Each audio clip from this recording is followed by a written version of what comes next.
Ayan mga katiwala, nagbabalik kita sa tuyang programang Buhay, Asin, Musika. The first Luminar special episode, The Music of Truth Rising through Signal and Soul. Kanina, ang pinag-uusapan natin ay ang digital stress and mental health. Ate Grace, meron ka bang ma-share sa amin dyan? Yes, of course. So, I have here a fact that says, studies show na ang sobrang social media exposure ay nakakadagdag ng stress, anxiety, at depression sa kabataan. So sad. Yes. It's actually alarming. Yeah. Especially super, ng paggamit ng social media ngayon, di ba? Totoo. So, Kuya, I have this question. Ay, wag na. Oh. Okay po. Madaling kausap. Sige, ano yan? Sige, go. Naranasan niyo rin ba ang pressure ng perfect life posts online? Paano ito nakaapekto sa self-esteem at mental health? Oh, that's a nice question. Ikaw, Kuya Joram. Hindi. Ang perfect naman ng buhay. Wow. Parang ang galing-galing mo na Unbothered. mag-manage ng mental health mo, no? Unbothered. The unbothered talaga. Hindi naman, oo. Ikaw muna. Ako, hindi naman masyado.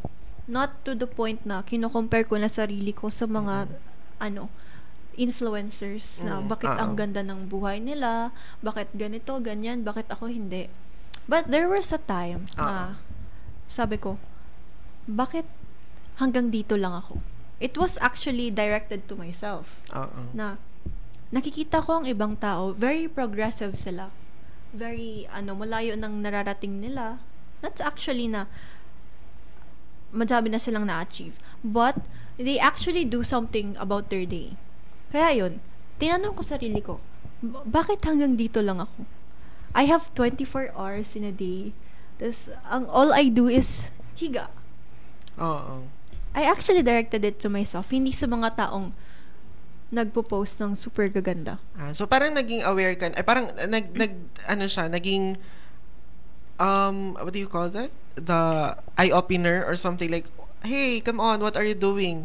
Yes. Parang may nakikita ka na may parang ikaw, wala, come on, ano nang nangyayari sa'yo? So, parang at the same time, naging motivation mo din naman. Opo. Oo. Pero the tanong na nape-pressure ba sa perfect life? No, kasi alam ko na hindi naman perfect ang life nila. Totoo. Very lang. Sa social media, it may appear na perfect. Totoo. But in reality nga, hindi man siya perfect. That's one thing that we have to keep in mind. Na we have our own pace, we have our own life, and we have our own progress. Kung nandyan man sila ngayon, someday, one day, we might be there sa posisyon nila ngayon. Yes, madam. Yes. Ikaw, Kuya Joram. And ikaw, Ate Grace. Ayan, ikaw din, Grace. Ikaw, Ate Grace. Sagutin ano mo ba ang ang tanong mo. Sagutin mo ang tanong mo. Hindi, joke lang. Ikaw ba, Ate Grace, I just want to know kung na-experience mo din ba or nakapapatanong ka or napapressure ka about having a perfect life based on what you see sa online. I think nung una, yes, kasi based din dun sa sinabi ni Angela na yung lagi ka lang nakahiga. And then, may kita ka mga posts online related dun sa perfect life. And then, parang ikaw, andyan lang. Andyan ka lang. Pero ngayon, accept ko naman. So, you are, you can able to manage it well kung paanong, Ako, there was a time na na-pressure ako dahil sa nakikita ko din online. Lalo na nung pre-pandemic, yung wala pa talaga akong nagagawa, sabi ko, ano ba nangyayari na? And masyado pa akong into social media. I post everything about myself, 'di ba? I keep on updating other people sa post ko, ganto ganyan. Kaya akala ko yun ang there was a time, really. There was a time na ayun, I overshare. Kumbaga, may emotions, what I feel, tapos kung ano ang update na ng buhay ko, ano ba nangyayari, and at the same time, seeing post about others, akala ko, pareho ang perspective namin na, I post everything. So, akala ko, yun na pala ang nangyayari sa kanila. Oo. Di porket ganito, ganyan. Okay, parang na-generalize ko na, ang ganda ng buhay nila. Ganito, ganyan.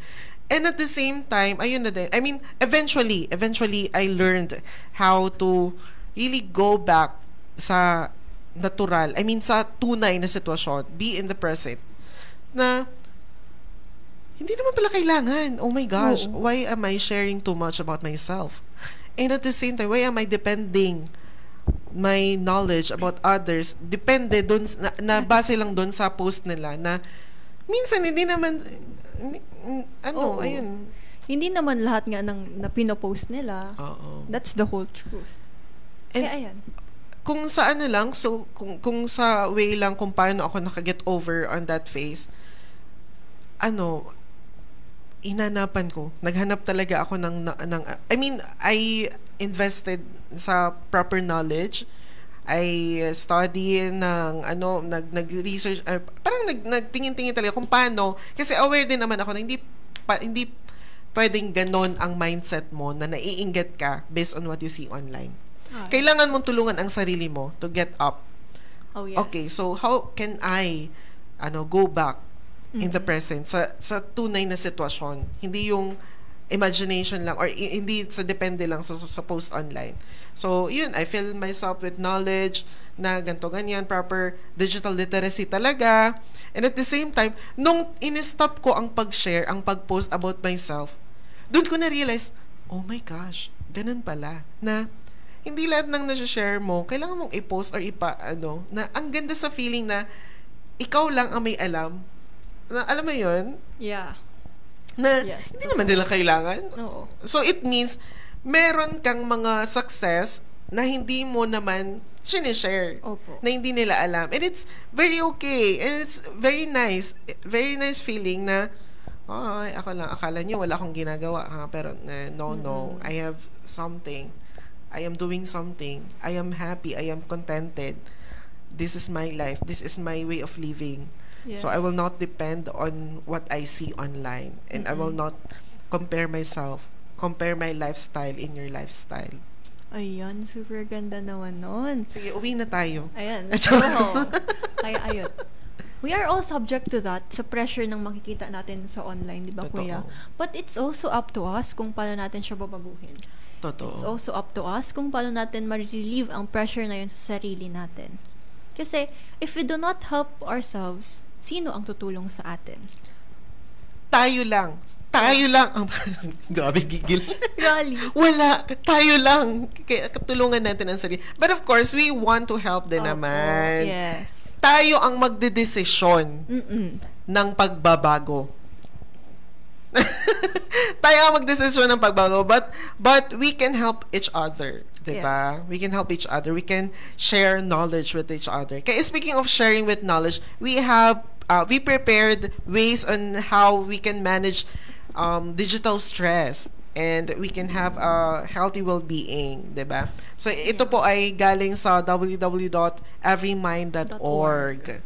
Ayan. So we will be sharing some tips and some ways, diba? Ayan. So first, Ate Angela, go. Take it away. Ang unang-una ay set boundaries for your online time. Ayan, mag-designate tayo ng mga specific na oras to check the emails, social media, or news updates. Tapos, let's avoid scrolling before we go to sleep or after we wake up. Ayan.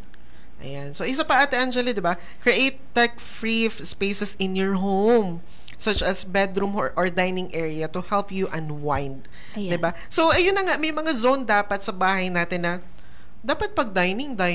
Diba? Pagkain tayo. Diba?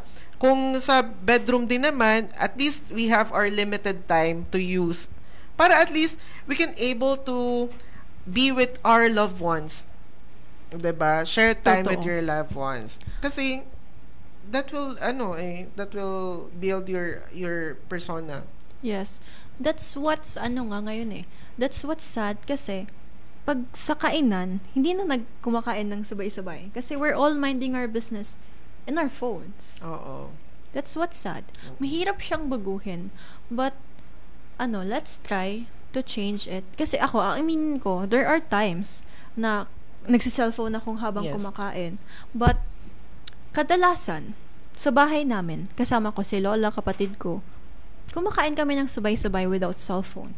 And actually, sobrang saya niya.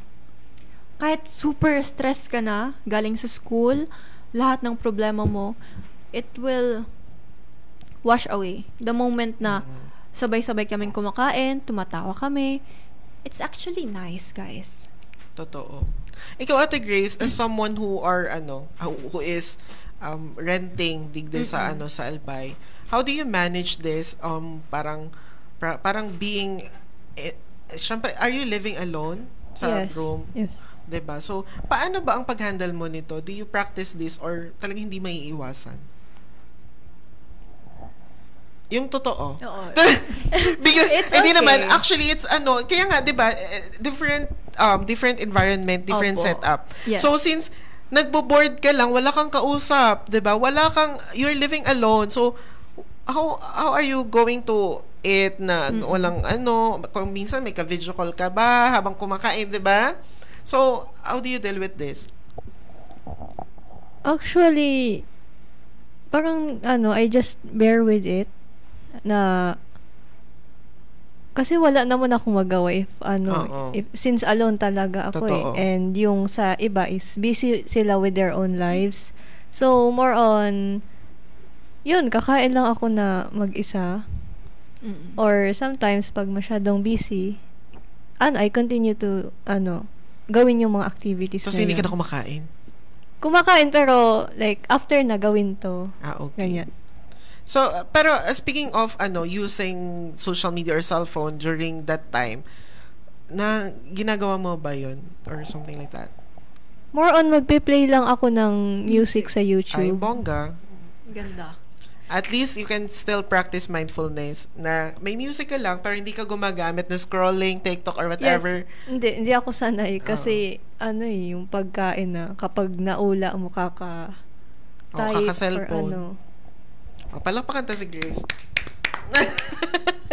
Diba? Ganun din naman talaga. If you are alone, you can tips na lang din na still we need to practice talagang mindfulness. Enjoy the food. Yes. So, balik ka na lang din sa Be at the moment. Be at the moment.